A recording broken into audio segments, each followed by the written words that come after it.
پھر ایک اور دعا ہے، بسم اللہ الذی لا یضر مع اسمہ شیء فی الارض ولا فی السماء وہو السمیع العلیم۔ اللہ کے نام سے، وہ ذات جس کے نام کے ساتھ کوئی چیز زمین میں اور آسمان میں نقصان نہیں دے سکتی، اور وہ بہت سننے والا، بہت جاننے والا ہے۔ یہ ایک بہت ہی خوبصورت دعا ہے جو ناگہانی آفات سے بچنے کے لیے صبح و شام پڑھنے کے لیے کہا گیا ہے۔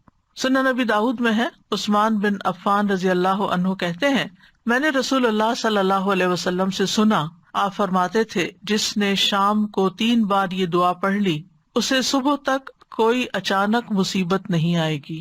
یہی دعا بسم اللہ الذی لا یضر آخر تک۔ اور جس نے صبح کے وقت یہ دعا 3 بار پڑھ لی اسے شام تک کوئی اچانک مصیبت نہیں آئے گی۔ راوی کہتے ہیں کہ اس حدیث کو روایت کرنے والے ابان بن عثمان کو فالج ہو گیا۔ ابان حضرت عثمان کے بیٹے تھے۔ تو جو حدیث سن رہا تھا وہ بڑا حیران ہوا اور ان کو حیرانی سے دیکھنے لگا، اور جو فالج زیادہ حصہ ہوگا خاص طور پہ اس کو کہ بھئی یہ کیا ہے، پھر تم کہتے ہو کہ اچانک مصیبت نہیں آئے گی، یعنی اچانک کوئی بیماری نہیں آئے گی، اچانک کوئی شر نہیں آئے گا، تو پھر یہ فالج کیسے ہو گیا؟ انہوں نے کہا، کیا ہوا، مجھے کیا دیکھتے ہو؟ اللہ کی قسم، میں نے عثمان رضی اللہ عنہ پر جھوٹ نہیں بولا کہ ان کے ریفرنس سے میں نے بات کی ہے کہ انہوں نے مجھے بتایا، اور نہ ہی عثمان رضی اللہ عنہ نے نبی صلی اللہ علیہ وسلم پر جھوٹ بولا، لیکن جس دن مجھے یہ فالج ہوا اس دن میں غصے میں تھا اور یہ کلمات پڑھنا بھول گیا تھا۔ تو اس سے یہ پتہ چلتا ہے کہ اگر آپ چھوڑ دیتے ہیں ایک دن بھی تو نقصان ہو سکتا، نہ بھی ہو، ضروری بھی نہیں، لیکن موسٹ پروبیبلی کوئی مصیبت آ بھی سکتی ہے۔ یعنی جب تقدیر نے نافذ ہونا ہو تو انسان بھول بھی جاتا ہے۔ تو بسم اللہ، اللہ کے نام کے ساتھ پناہ لیتا ہوں۔ لا یضر مع اسمہ شیء فی الارض، یعنی اللہ کا نام لینے سے کوئی چیز زمین میں نقصان نہیں دیتی، یعنی جو اللہ کے نام کو اپنے ساتھ رکھتا ہے، اللہ کے نام کا ورد کرتا رہتا ہے، اپنے لیے لازم کرتا ہے، اس کو کوئی چیز نقصان نہیں دیتی۔ یعنی اللہ کے نام کی برکت کی وجہ سے کوئی چیز نقصان نہیں پہنچا سکتی، نہ زمین میں نہ آسمان میں۔ زمین میں تو بہت ساری طرح طرح کی مصیبتیں، اور آسمان سے یعنی اوپر بلندی سے بارش اتر سکتی ہے، زیادہ برف پڑ سکتی ہے، اولے پڑ سکتے ہیں، بجلی کڑک کے گر سکتی ہے، یعنی کوئی بھی چیز اوپر سے اچانک آ سکتی، یا ہوا کوئی چیز اڑا کے آپ کے اوپر لا کے گرا سکتی، اینی تھنگ۔ تو نہ اوپر سے نہ نیچے سے کوئی چیز نقصان نہیں دیتی۔ وَهُوَ السَّمِيعُ الْعَلِيمُ، اور وہ ہر چیز کو سننے والا، سارے اقوال کو اور سارے افعال ہمارے خوب جاننے والا ہے۔ تو یہ دعا ان اذکار میں سے ہے جن کی ہر مسلمان کو صبح و شام پابندی کرنی چاہیے، تاکہ اللہ کے حکم سے اچانک پہنچنے والی مصیبتوں، بلاؤں اور تکلیفوں اور نقصان سے انسان محفوظ رہ سکے۔ امام قرطبی کہتے ہیں کہ یہ حدیث صحیح ہے، صادق و امین صلی اللہ علیہ وسلم کی ہے، اس پر ہمیں دلیل اور تجربے ہر 2 طرح سے اطمینان ہے۔ دلیل تو یہ ہے کہ یہ ثابت صحیح حدیث ہے، اور تجربہ، ایکسپیرینس بھی کیا انہوں نے۔ وہ کہتے ہیں کہ جب سے میں نے یہ روایت سنی تھی تو میں پابندی سے اس کو پڑھتا تھا، پھر جب مجھ سے چھوٹ گئی تو مدینہ میں ایک رات مجھے بچھو نے کاٹ لیا۔ جب میں نے خوب سوچ بچار کی تو مجھے یاد آیا کہ میں نے یہ کلمات نہیں پڑھے تھے۔ تو یاد رکھیے کہ اس میں اصل جو حفاظت کا سبب ہے وہ اللہ کا نام ہے، بسم اللہ الذی لا یضر، اللہ کا نام لیا جائے تو کوئی چیز نقصان نہیں دیتی۔ اس لیے ہمیں کھانا کھاتے ہوئے، پانی پیتے ہوئے، اب آپ دیکھیں اکثر ہم سنتے اور پڑھتے اور دیکھتے رہتے ہیں کہ ہر دوسرا بندہ یہ بات کر رہا ہوتا ہے کہ اب یہ پانی میں کلورین ہے، تو فلاں فوڈ میں کیمیکلز ہیں، تو ویجیٹیبلز کھائیں تو ان کے اندر بھی بہت سے وہ جس طرح گرو کی جاتی ہیں ان میں پتہ نہیں کیا کچھ ہے، اگر آپ گوشت کھاتے ہیں تو اس کے اپنے نقصان ہیں۔ یعنی کوئی چیز مجھے لگتا نہیں کہ حلال طیب کی فل کیٹیگری میں آتی ہو، ہر چیز کے اندر کچھ نہ، پھر انسان کہاں جائے؟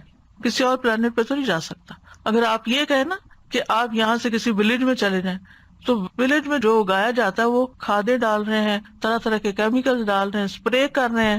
ہاں زیادہ سے زیادہ یہ ہو سکتا ہے کہ آپ کا کچن گارڈن ہو، لیکن اس میں بھی جو سوائل آپ لا کے ڈالیں گے آلریڈی اس کے اندر کچھ پیسٹی سائڈز ہوں گے، ٹھیک ہے نا؟ تو اس لیے کوئی بھی چیز بچی ہوئی نہیں ہے، اور پھر کریں کیا؟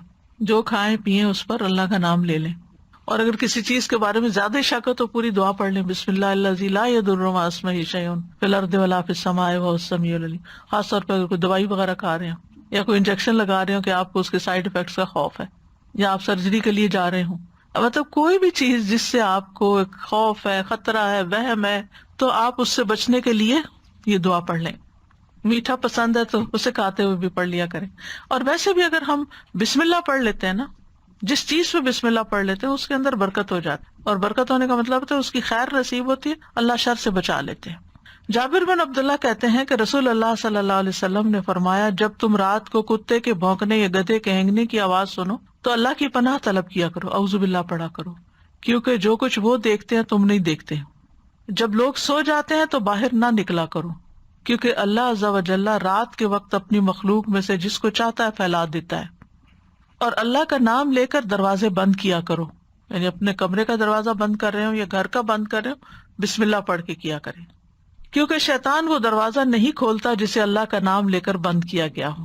اور مشکوں کو تسمے سے باندھ دو. پہلے زمانے میں وہ لیدر بیگز میں پانی ڈال کے تو وہ درختوں کے ساتھ یا کسی چیز کے ساتھ لٹکا دیتے تھے تاکہ ہوا لگتی رہے، پانی ٹھنڈا رہے. تو اس کو آگے سے پھر باندھ کے تسمے سے تب لٹکاتے تھے، یا رکھتے بھی تھے، ظاہر ہے وہ کہیں بھی رکھے تو پانی نکلے گا. تو جب اس کا منہ بند کریں، بوتل کا ڈھکن بند کریں، فریج بند کریں، بسم اللہ پڑھ لیں.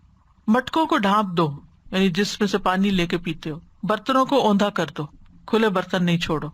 یہ حفاظت کے سارے طریقے ہمارے دین نے ہمیں سکھائے، اور اللہ سے بڑھ کر کون جانتا ہے، جس نے وحی کے ذریعے نبی صلی اللہ علیہ وسلم کو یہ ساری باتیں سکھائی اور پھر آپ نے ہم تک یہ پہنچائی.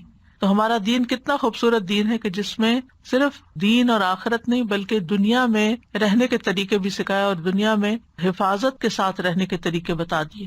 اگلی دعا ہے اللہم عافنی فی بدنی، اللہم عافنی فی سمعی، اللہم عافنی فی بصری، لا الہ الا انت، اللہم انی اعوذ بک من الکفر والفقر، اللہم انی اعوذ بک من عذاب القبر، لا الہ الا انت.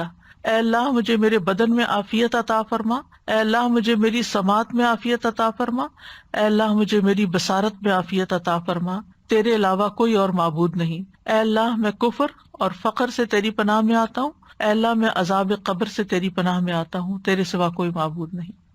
یہ صبح و شام عافیت کی دعا ہے جو پڑھنی چاہیے. عبد الرحمن بن ابو بکرہ رضی اللہ عنہ سے مروی ہے، ایک مرتبہ انہوں نے اپنے والد سے کہا، اے ابا جان، میں آپ کو ہر صبح یہ دعا کرتے ہوئے سنتا ہوں، اللہم عافنی فی بدنی آخر تک، اور آپ یہ بھی کہتے ہیں اللہم انی اعوذ بک من الکفر والفقر آخر تک. انہوں نے فرمایا، ہاں اے میرے بیٹے، بے شک میں نے نبی صلی اللہ علیہ وسلم کو ان کے ساتھ دعا مانگتے ہوئے سنا ہے، اس لیے مجھے ان کی سنت پر عمل کرنا زیادہ پسند ہے.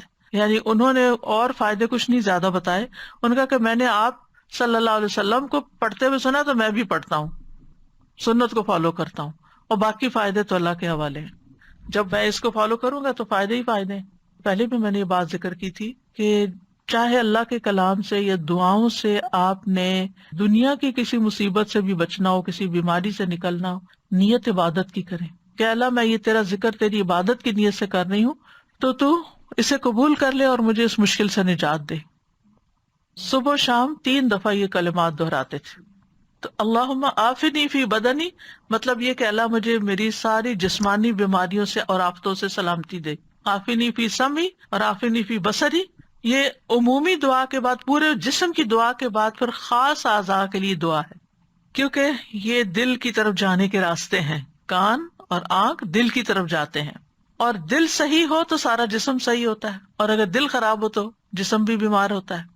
تو اس لیے اللہ سبحانہ تعالیٰ اس کے اندر پائے جانے والے ہر فتنے سے جو آنکھ کے ذریعے اندر جاتا ہے اور کان، اس سے بھی بچائے. کیونکہ جب آپ ایسی چیزیں دیکھتے ہیں یا کوئی باتیں ایسی سنتے ہیں جن سے آپ کی طبیعت خراب ہوتی ہے، پریشانی ہوتی ہے، تو پھر آپ وہی سوچتے چلے جاتے ہیں اور آپ کا اچھا بھلا دن خراب ہو جاتا ہے.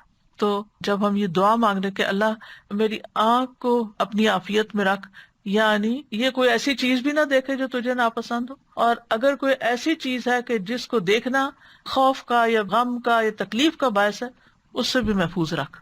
اور اللہم انی اعوذ بک من الکفر والفقر، 2 چیزوں سے خاص طور پر پناہ مانگی گئی، ایک کفر سے اور ایک فقر سے. کفر میں ایمان نہیں ہوتا، فقر میں مال نہیں ہوتا. ان 2 چیزوں سے محرومی جو ہے وہ بھی بہت بڑی محرومی ہوتی ہے کہ جس کی وجہ سے انسان کی زندگی بڑی مشکل میں ہوتی ہے. ایمان نہ ہو تو اس کی روحانی زندگی ساری ڈسٹرب، اور مال نہ ہو تو اس کی دنیا کی زندگی ساری مصیبت میں. تو یہ دونوں چیزیں بھی بڑی ضروری ہیں زندگی گزارنے کے لیے. ایمان کے بغیر تو خیر گزارا ہی نہیں، لیکن مال کے بغیر بھی گزارا نہیں. اور پھر قبر کے عذاب سے پناہ، یعنی دنیا تو گزر جائے گی لیکن پھر آگے جو منزل آنے والی ہے اس وقت تو ہم دعا بھی نہیں کر سکتے. وہاں کے لیے بھی دعا اب مانگنی ہے، تیاری ابھی کرنی ہے. تو اس لیے عذاب قبر جو عالم برزخ میں ہوگا، جو روح اور جسم پر ہوگا، جو بھی اس کے مستحق ہوں گے، اور یہ عذاب برحق ہے. نبی صلی اللہ علیہ وسلم ایک مرتبہ بآواز بلند فرما رہے تھے، اے لوگوں، عذاب قبر سے اللہ کی پناہ مانگا کرو، عذاب قبر برحق ہے، یعنی اس کو جھٹلاؤ نہیں، یہ سچا ہے. اور یہ مسند احمد کی روایت ہے حضرت عائشہ سے. تو اس سے پتہ چلتا ہے کہ ہمیں ہمارے دین نے وہ باتیں بتا دی ہیں جو کل ہونے والی ہیں، جن کو معلوم کرنے کا کوئی اور ذریعہ ہے ہی نہیں. مثلا آپ کی آنکھ میں کوئی تکلیف ہو گئی ہے، آپ جائیں آنکھوں کے ڈاکٹر کے پاس، وہ لیٹسٹ مشینوں سے چیک کرے گا، ایک ایک چیز کر کے کئی پردوں کے اندر جا کے دیکھ کے بتا دے گا آپ کو کیا مسئلہ ہے. لیکن قبر کے اندر کیا ہو رہا ہے یہ کون بتائے گا؟ کوئی انسان نہیں بتا سکتا، وہ تو اللہ ہی بہتر جانتا ہے. تو اللہ تعالیٰ نے نبی صلی اللہ علیہ وسلم کے ذریعے ہمیں اس مصیبت سے بچنے کے لیے بھی دعا سکھا دی ہے. پھر ایک اور دعا ہے، اللہم انی اسألک العافیۃ فی الدنیا والآخرہ، اللہم انی اسألک العفو والعافیۃ فی دینی و دنیای و اہلی و مالی، اللہم استر عوراتی و آمن روعاتی، اللہم احفظنی من بین یدی و من خلفی و عن یمینی و عن شمالی و من فوقی وَأَعُوذُ بِعَظَمَتِكَ أَنْ أُغْتَالَ مِنْ تَحْتِي. اے اللہ، میں دنیا اور آخرت میں تجھ سے عافیت کا سوال کرتا ہوں. اے اللہ، میں تجھ سے اپنی دنیا اور دین اور اپنے اہل خانہ اور مال کے متعلق درگزر اور عافیت کا سوال کرتا ہوں. اے اللہ، میرے عیبوں پر پردہ ڈال دے اور خوف سے مجھے امن عطا کر دے. اے اللہ، آگے، پیچھے، دائیں، بائیں اور اوپر کی جانب سے میری حفاظت فرما، اور میں تیری عظمت سے تیری پناہ میں آتا ہوں کہ مجھے نیچے سے اچک لیا جائے، یعنی زمین میں دھنسنے سے پناہ چاہتا ہوں. عبداللہ بن عمر رضی اللہ عنہ کہتے ہیں کہ رسول اللہ صلی اللہ علیہ وسلم صبح و شام یہ دعا مانگنا نہیں چھوڑتے تھے، یعنی آپ نے کبھی یہ دعا نہیں چھوڑی تھی. کیا دعا ہے؟ اللہم انی اسألک العافیہ، اے اللہ میں تجھ سے عافیت کا سوال کرتا ہوں، یعنی سلامتی اور نجات کا. عافیت کا معنی کیا ہے؟ سلامتی اور نجات. سلامتی کس سے کہ تکلیف آئے ہی نہ، اور نجات کس سے کہ اگر آ گئی ہے تو جان چھوٹ جائے اس سے. پھر دنیا والآخرہ، دنیا میں عافیت یعنی ہر طرح کے مصائب اور شر سے حفاظت، اور آخرت میں عافیت، آخرت کی ہر تنگی اور تکلیف سے. کتنی خوبصورت دعا ہے یہ. اس میں بھی صرف دنیا نہیں بلکہ آخرت کو بھی یاد رکھا گیا ہے، کیونکہ مومن کی زندگی میں آخرت دنیا سے کچھ کم نہیں ہوتی. Very important. اللہم انی اسألک العفو والعافیۃ. اب یہاں پر عافیت کے ساتھ عفو کا بھی ذکر کیا گیا اور عافیت دوبارہ پھر مانگی گئی، یعنی مغفرت اور درگزر کرنے کا سوال کرتا ہوں. فی دینی و دنیایا، دین اور دنیا کے متعلق. دینی معاملات میں عافیت سے مراد کیا ہے کہ میں اللہ تعالیٰ کے کسی حکم کی نافرمانی نہ کروں، اور مجھے ہر طرح کی خلاف ورزی سے اور بدعت سے سلامتی نصیب ہو، میں عافیت میں رہوں، کہیں اللہ کو ناراض نہ کروں. اور دنیایا، دنیا میں جتنی بھی چیزیں ہیں ان سب کے بارے میں بھی میں یہی چاہتا ہوں کہ اللہ تعالیٰ میری غلطیوں کوتاہیوں کو معاف کر دے، عفو سے درگزر سے کام لیتا رہے، کیونکہ اگر کسی بھی جگہ اللہ تعالیٰ پکڑ لے تو ہم کیا کر سکتے ہیں. اور پھر ہر طرح کی سلامتی اللہ تعالیٰ عطا کرے. وہ اہلی، اہل سے مراد بیوی، اولاد اور رشتے دار ہیں، اہل خانہ جن کو کہتے ہیں، یعنی ان کو اپنی عافیت میں رکھ کہ وہ بری کمپنی سے بچیں، بری بیماریوں سے بچیں، بہت زیادہ دنیا کی محبت سے بچیں، یعنی ہر وہ چیز جو انہیں نقصان دینے والی ہے اللہ تعالیٰ اس سے بچا لے. وہ مالی، اور مال کے اندر عافیت ہو. کیا مطلب؟ کہ مال پر کوئی آفت نہ آ پڑے، کیونکہ بعض اوقات ایسا ہوتا ہے کہ انسان کے پاس بہت کچھ ہوتا ہے، اچانک کوئی ایسا حادثہ ہو جاتا ہے کہ کچھ بھی نہیں رہتا، وہاں سے مصیبت آتی ہے جہاں سے انسان سوچ بھی نہیں سکتا. پھر اسی طرح مال میں عافیت کیا کہ حلال ہو، حرام کا شائبہ نہ ہو، شکوک و شبہات سے پاک ہو، یعنی جو کماؤں وہ بھی صاف ستھرا ہو اور جو میرے پاس ہے اس کی بھی حفاظت ہو، اس میں بھی عافیت رہے، سلامت رہے، وہ زوال نہ ہو اس کا، ضروریات میں کسی اور کا محتاج نہ ہوں میں. اللہم استر، اے اللہ ڈھانپ دے، سطر ڈھانپنے کو کہتے ہیں نا، یعنی میری حفاظت کر. عورتی، عورت کہتے ہیں وہ چیز جس کو ظاہر کرنا شرمناک ہو، مراد ہے گناہ اور عیب، یعنی ہر وہ چیز جس کے ظاہر ہونے پر مجھے شرم آئے آپ اس پہ پردہ ڈال دیں. شاید امام شافعی یہ کس کا قول ہے کہ اگر لوگوں کو ہماری برائیاں پتہ چل جائیں یا ہمارے دلوں کی حالت پتہ چل جائے تو وہ ہمارے جنازہ پڑھنے سے انکار کر دیں، کیونکہ اس نے شیطانوں کے وسوسے اور کیا کیا خیالات بعض اوقات. تو اس میں آپ دیکھیے کہ جب انسان اللہ سے دعا مانگتا ہے کہ اللہ مجھے بچا کے رکھ، تو پھر یہ شر کم ہوتا ہے. وآمن روعاتی، اور مجھے ہر اس چیز سے اطمینان اور امن بخش دے جو خوف زدہ کرے، یعنی جو میرے لیے گھبراہٹ کا سبب بنے. آمن روعاتی. اگر مختلف لوگوں کو دیکھیں تو ان کی گھبراہٹ کی چیز مختلف. کچھ لوگ کراؤڈ سے بڑا گھبراتے ہیں، کچھ لوگ سوشلائزنگ سے گھبراتے ہیں، انسانوں کو فیس نہیں کر سکتے، کچھ لوگ مارکیٹ جانے سے گھبراتے ہیں، کچھ لوگ لفٹ پہ جانے سے گھبراتے ہیں، کوئی لوگ جہاز پہ بیٹھنے سے گھبراتے ہیں. یعنی مختلف طرح کے لوگوں کی مختلف گھبراہٹیں ہیں، فوبیا جن کو کہتے ہیں. چھری سے، آگ جلانے سے. اور ریسنٹلی کسی نے کہا کہ مجھے آگ کے قریب جانے سے بہت ڈر. میں کہا خواتین کا تو گزارا ہی نہیں. لیکن اب آپ دیکھیں کہ جس کے اندر یہ خوف ہے، اور خاص طور پر گیس کا چولہا تو کہتی جلا ہی نہیں سکتی. تو ایسے ایسے خوف اب یہ کہاں سے آ گیا جو باقیوں میں نہیں ہے، اس ایک بےچارے کے اندر آ گیا کہیں سے. تو ایسے ہی ہر ایک کے اندر کسی کسی ایسی چیز کا خوف ہوتا ہے. اور پھر اسی طرح کچھ لوگوں کو ایسے نفسیاتی امراض لگ جاتے ہیں کہ شام ہوتے ہی ان کو ڈپریشن ہوتا ہے، موسم تبدیل ہوتا ہے. پھر اسی طرح جیسے کوئی کام کر لیتے ہیں تو ان کو وہم رہتا ہے پتہ نہیں کیا یا نہیں، وہم کی بیماری. گھر پتہ نہیں لاک کیا کہ نہیں، گاڑی تک جا کے بیٹھ جائیں گے، پھر وہاں سے بےچارے نکلیں گے، پھر آ کے دروازہ چیک کریں گے بند کیا کہ نہیں، پھر جا کے بیٹھیں گے تو پھر خیال آئے گا شاید میں نے صحیح چیک نہیں کیا، پھر دوبارہ جائیں گے. کتنی تکلیف میں ہوتے ہیں ایسے لوگ. یعنی ہم سب ان میں سے کسی نہ کسی چیز کا ایکسپیرئنس کر رہے ہوتے ہیں. وضو کا بھی ہوتا ہے، کوکر کا ہوتا ہے، بند نہیں کر کے پکا سکتے اس کو. اللہ تعالیٰ ہر طرح کے ایسی چیزوں سے بچا کے رکھے. تو یہ جو ہے نا وہ آمن روعاتی، اللہ جتنی چیزیں مجھے گھبراہٹ میں ڈالتی ہیں ان سب سے مجھے نجات دے، امن دے دے. آمن امن سے مجھے پیس عطا، یعنی اطمینان قلب نصیب کر دے. کتنی خوبصورت دعا ہے، بس صبح شام پڑھنے کے لیے ہر چیز اس میں کور ہو رہی ہے. اللہم احفظنی من بین یدی ومن خلفی، اللہ میری حفاظت کر میرے سامنے سے بھی، یعنی کوئی مثلا گاڑی سامنے سے آ کے نہ لگے مثلاً، یا کوئی چیز مجھے سامنے سے نہ ٹکرائے آ کے. ومن خلفی، اور میرے پیچھے سے کوئی اچانک نہ آ جائے. کچھ لوگ جیسے نماز پڑھے تو کہتے ہیں مجھے لگتا ہے پتہ نہیں کوئی پیچھے کھڑا ہے، خوف میں رہتے نماز ہی ٹھیک نہیں پڑھ پاتے. وَعَنْ یمینی، دائیں طرف سے کوئی چیز نہ آئے. وَعَنْ شمالی، بائیں طرف سے نہ آئے. وَمِنْ فَوْقی، اوپر سے کوئی نہ آئے. شیطان نے بھی تو یہی کہا تھا نا کہ میں انسان کے آگے سے، پیچھے سے، دائیں بائیں سب طرف سے آؤں گا. وہ اوپر کا اس نے نہیں کہا تھا کہ جس بندے پہ اللہ کی رحمت ہوتی ہے. وَأَعُوذُ بِعَظَمَتِكَ أَنْ أُغْتَالَ مِنْ تَحْتِي، اور میں تیری عظمت، تیری قوت اور تیری طاقت کے ساتھ حفاظت اور پناہ طلب کرتا ہوں کہ مجھے زمین میں دھنسا نہ دیا جائے، کہیں میں ہلاک نہ ہو جاؤں. اب دیکھیں کہ ساری جو سمتیں ہیں، ڈائریکشنز ہیں، ان کا نام لیا گیا، لیکن جو تحت ہے زمین جس سے ہم کہیں بھاگ نہیں سکتے. اوپر اگر ہمیں ڈر لگے نا کہ یہ کوئی چیز گرنے والی، تو ہم کیا کرتے ہیں، فوراً ہٹ جاتے ہیں. سامنے سے کچھ آ رہا تو ہم ایک طرف ہو جاتے ہیں، دائیں طرف سے آ رہا تو ہم بائیں طرف ہو جائیں گے، بائیں طرف سے پیچھے سے اگر ہمیں شک پڑے تو بھاگ نکلیں گے. اللہ نہ کرے زمین سے کچھ ہونے لگے تو کدھر بھاگیں گے؟ زمین ہلنے لگے، کبھی زلزلے کا اگر ایکسپیرینس ہوا ہو تو اللہ کی پناہ. انسان کو سمجھ ہی نہیں آتی کہ یہ رکے کیسے، اس کو روکیں کیسے. اور اگر خسف ہو، اللہ نہ کرے. ایک دفعہ مجھے ایک ویڈیو دیکھنے کا موقع ملا جس میں گاڑیاں سرپٹ بھاگی جا رہی ہیں ہائی وے پہ، اور آگے سے زلزلہ آیا، ہائی وے کریک ہوئی، اتنا چوڑا ہوا کہ گاڑیاں ایک کے بعد ایک نیچے گر رہی ہیں. اتنا خوفناک منظر تھا.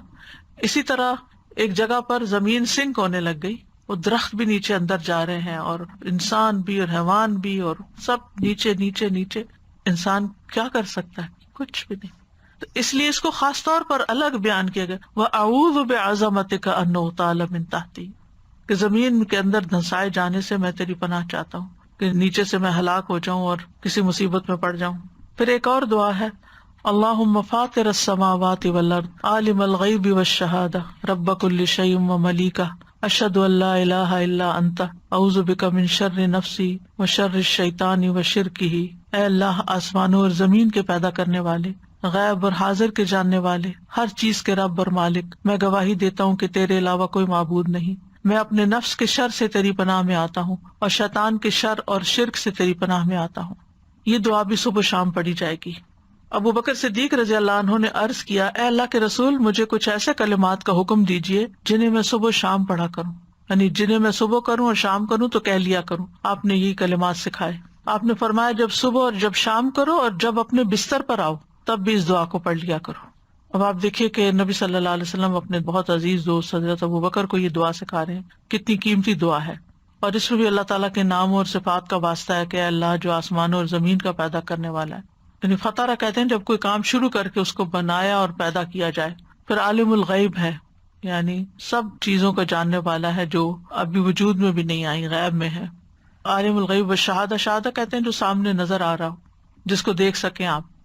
اور ایک اور قول ہے کہ غیب وہ ہے جو بندوں کی نظروں سے اوجھل ہے، اور شہادہ وہ ہے جس کو وہ دیکھتے ہوں.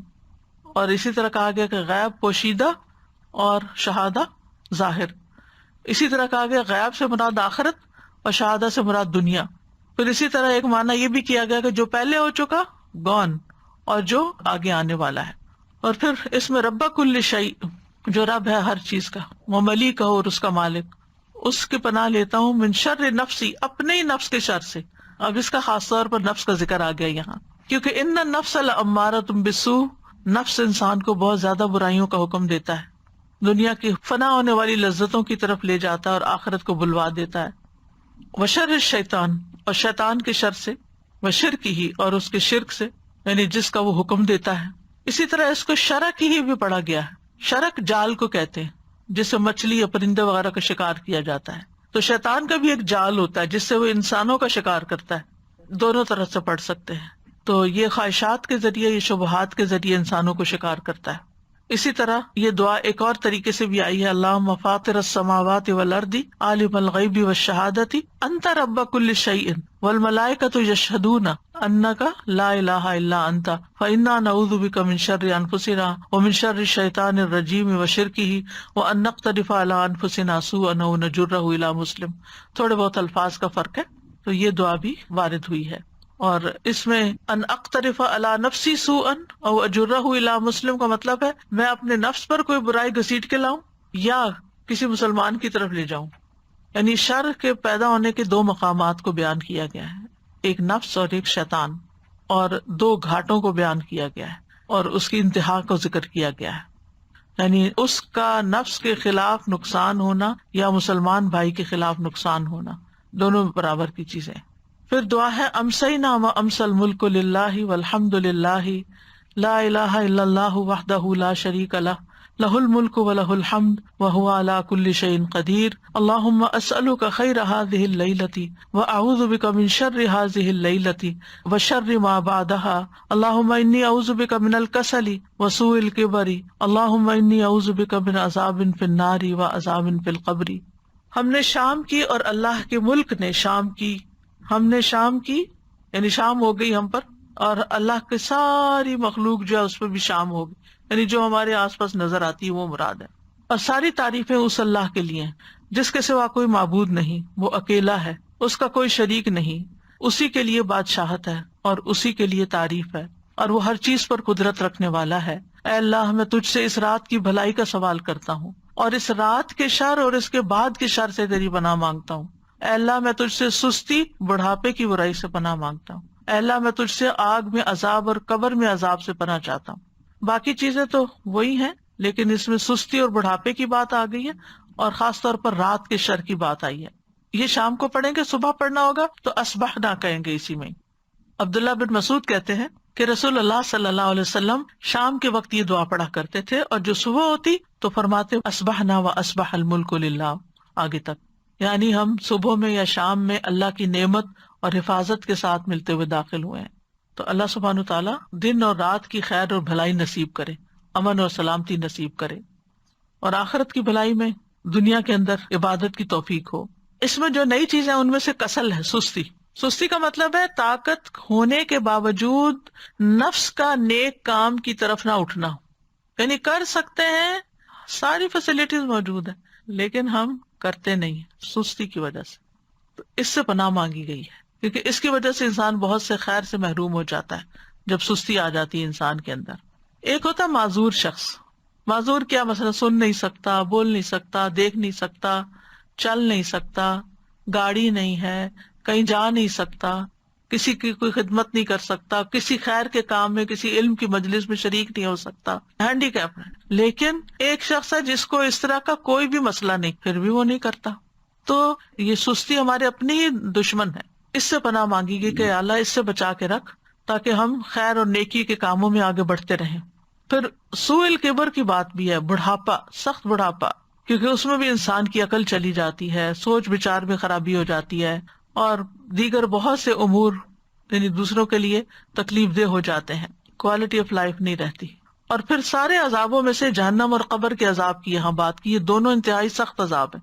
یعنی مرنے کے بعد جو پہلا عذاب ہے قبر کا وہ سخت ہے، اور آخرت میں جو سب سے بڑا عذاب ہے وہ جہنم کا ہے۔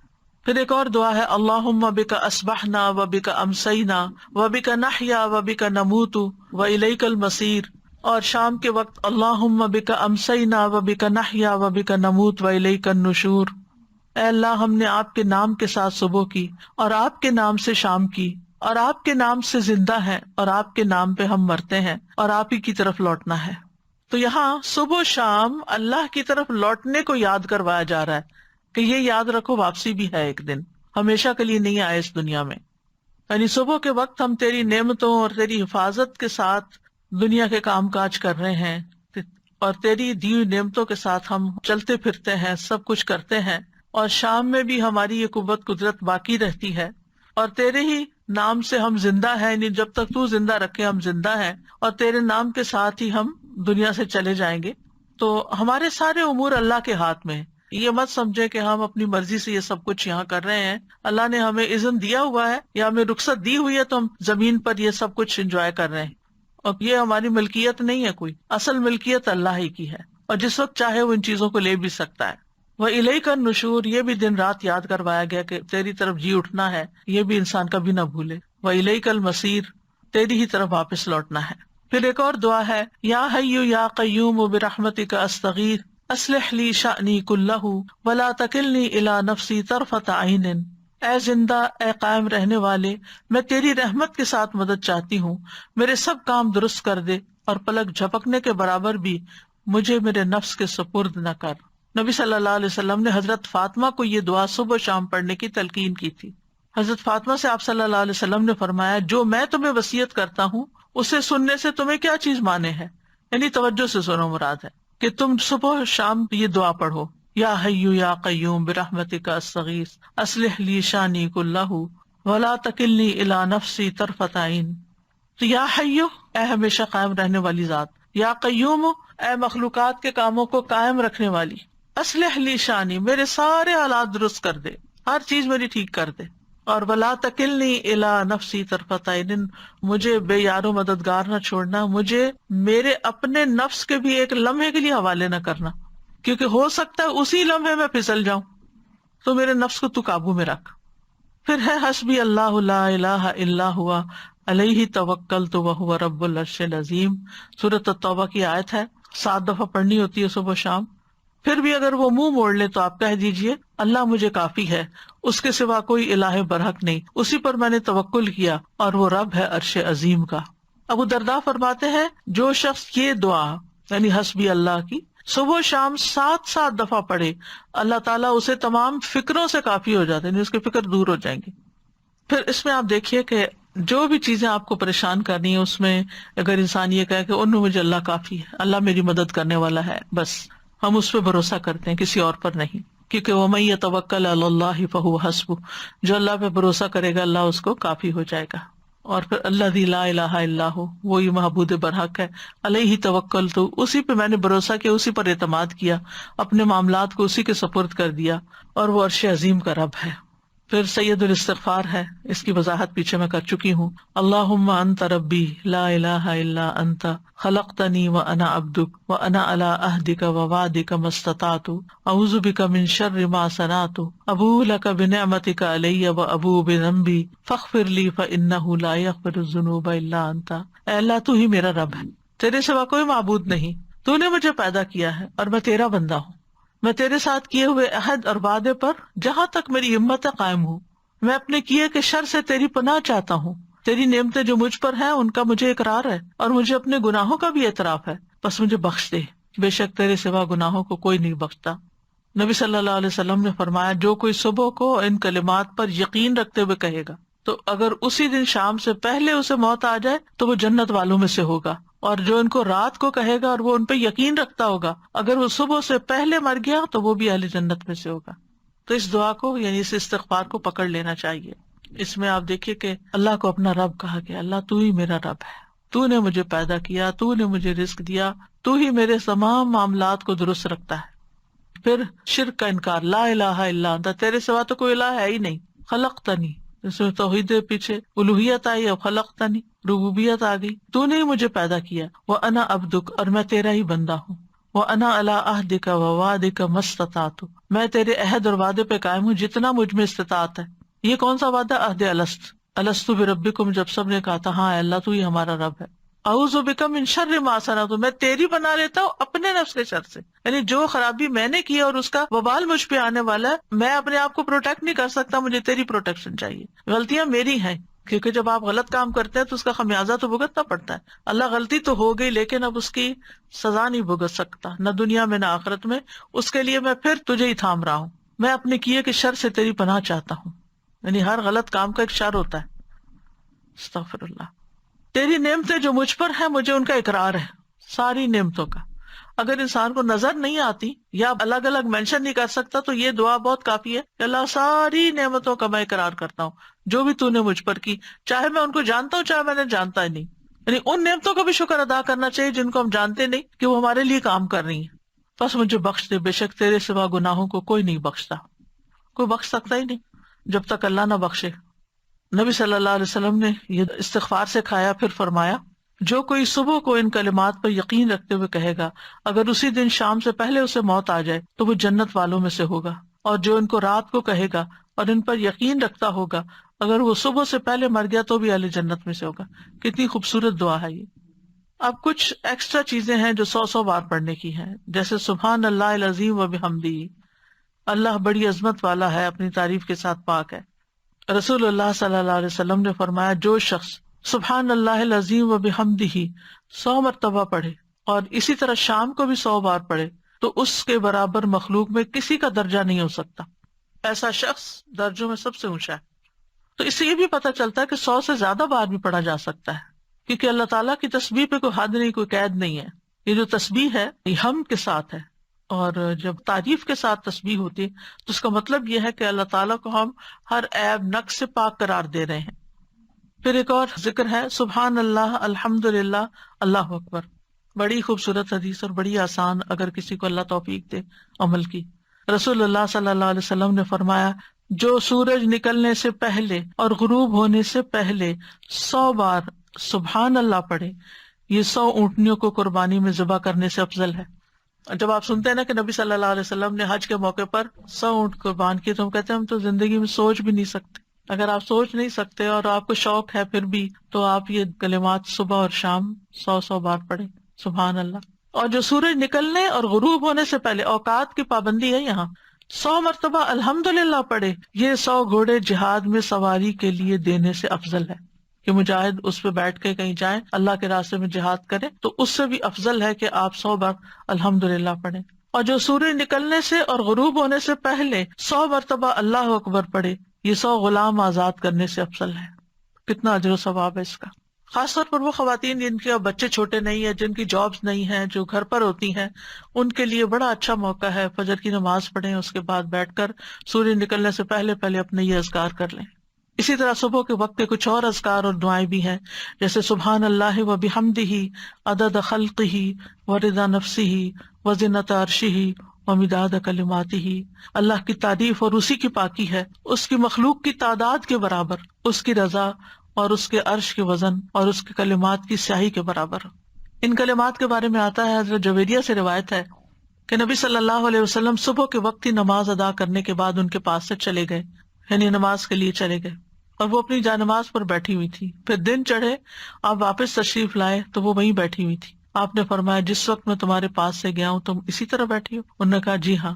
نبی صلی اللہ علیہ وسلم نے فرمایا میں نے تمہارے بعد ایسے 4 کلمات 3 بار کہے، اگر تمہارے آج کے کہے ہوئے کلمات کو ان کے ساتھ وزن کیا جائے تو ان کلمات کا وزن زیادہ ہوگا۔ سبحان اللہ و بحمدہ عدد خلقہ و رضا نفسہ و زنۃ عرشہ و مداد کلماتہ۔ آپ دیکھیے اللہ نے کیا کچھ پیدا کیا، کیا ہم گن سکتے ہیں؟ اس کے نفس کی رضا کیا ہے، و رضوان اللہ اکبر، سب سے بڑی چیز ہے۔ اس کا عرش مخلوق میں سب سے بڑی چیز ہے، اس کا وزن کتنا ہوگا؟ لا یعلم الا اللہ، صرف اللہ ہی جانتا ہے۔ اور مداد کلمات ہی، اس کے کلمات لکھنے کی جو سیاہی ہے، قرآن مجید میں آتا ہے کہ اگر سارے سمندر سیاہی بن جائیں اور سارے درخت کلمے بن جائیں تو تب بھی اللہ کے کلمات ختم نہیں ہوں گے، یہ سیاہی بھی ختم ہو جائے گی اور یہ قلم بھی ختم ہو جائیں گے۔ تو آپ سوچئے کہ اس کے برابر اللہ کی تسبیح یعنی گنتی میں، وزن میں، تعداد میں سب سے بڑی بڑی جو چیزیں ہیں ان کے برابر اللہ کی تسبیح. کتنی خوبصورت تسبیح ہے. پھر ایک اور دعا ہے، رضیت باللہ ربا وبالاسلام دینا وبمحمد نبیا. میں اللہ کے رب ہونے، اسلام کے دین ہونے اور محمد صلی اللہ علیہ وسلم کے رسول ہونے پر راضی ہوں. نبی صلی اللہ علیہ وسلم نے فرمایا، جو شخص صبح کے وقت یہ کہے، یعنی یہ کلمہ پڑھے، تو میں اس بات کا ضامن ہوں کہ اس کا ہاتھ پکڑے رکھوں یہاں تک کہ اس کو جنت میں داخل کر دوں گا. کتنی خوبصورت دعا ہے. جو اس بات پر مطمئن ہو جائے کہ میرے لیے میرا رب کافی ہے، اللہ ہی میرا رب ہے، وہی میرا معبود ہے اور اسلام میرا دین ہے. کیونکہ آج کے دور میں آپ دیکھیں کہ ہمارے بچوں کو اسلام کے اوپر بھی شک ہو گیا ہے، یقین اٹھ گیا ہے. تو جو اسلام کو سچا دین مانے اس کی اتنی بڑی جزا ہے، اور وہ اس بات کا اقرار کرے کہ میں اسی رستے پر چلوں گا. اور پھر وہ محمد صلی اللہ علیہ وسلم کے نبی ہونے پر بھی راضی ہو گیا. کان حقا علی اللہ ان یرضیہ، تو اللہ نے خود اپنی ذات پہ یہ واجب ٹھہرایا کہ وہ اس کو راضی کر دے. پھر ایک اور دعا ہے، اللہم انی اسألک علما نافعا ورزقا طیبا وعملا متقبلا. اے اللہ میں تجھ سے فائدہ دینے والے علم، پاک رزق اور قبول ہونے والے عمل کا سوال کرتا ہوں.